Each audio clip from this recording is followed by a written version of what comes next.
About dun sa topic natin, siguro sa ngayon, sa Pilipinas, ang nangyayari, maraming kaguluhan. Mhm. Dadagdag pa yung problema kay Dugong. Kaya mas maganda talaga na doon na muna siya pansamantala sa dahig Mhm. hanggat inaayos pa yung mga problema sa Pilipinas lalo't ngayon. Ang dami-daming problema.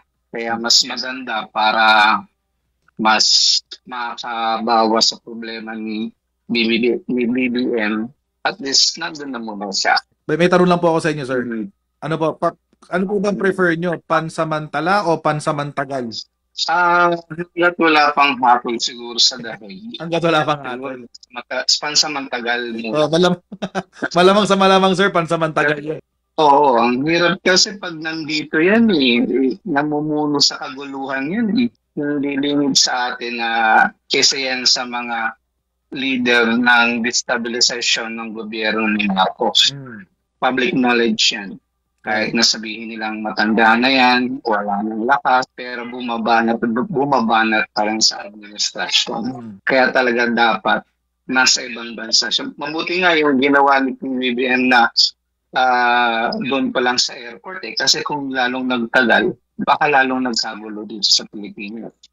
Kaya mas maganda talaga yung naging pamamaraan nila. Hinold sa airport, dinala kagad doon. Napakagaling na maraming ginawa. At least walang gulo. Talagang may bigay doon talaga sa maayos na kalagayan. Kung tutusin, maganda ang kalagayan doon. Mga facility, mayroong doktor, mayroong lahat, asikaso siya. Diba? Ano pa hanapin niya? Naghintay na lang siya ng meeting doon, ng live, ng hatol. Tapos, kung may hatol man, dito pa rin babagsak yan. Kaya mas maganda doon. I don't think that we should bring him here.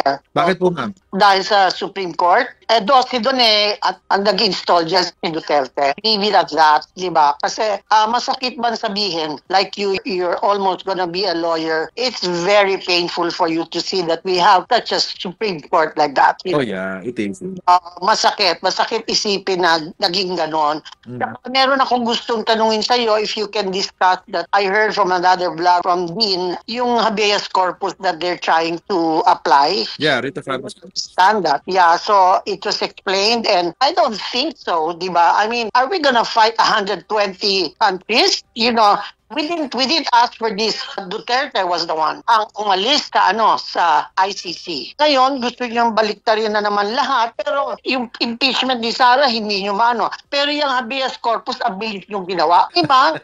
I mean, I'm really angry because, you know, like my husband said, wag ka naman doon kasi masyado ka naapektuhan. I can't, you know, because this is our country and there is somebody there seated in Malacanang who loves this country. We all love this country. The Dutertes love our country. That's why I feel so bad. Ako'y nagtatanong lang bakit nyo gusto si Duterte.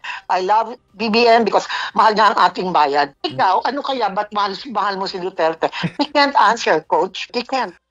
Yung sa ICC parang sampal siya sa essay natin dahil yun yung parang pagpapakita na dapat ganun yung batas natin, na dapat forthwith, di ba? Kasi hindi ginamit ng ICC yung emosyon nila, kumbaga, lang sila sa ebidensya lang. Ayun. Mas mabuti, opinion ko po, mas mabuti na lang po si Duterte sa ICC po. Kasi, alam naman natin kung ano ang nangyayari sa Pilipinas, yung mga Senado, yung mga, basta lahat-lahat na yun kung ano yung nangyayari sa Pilipinas.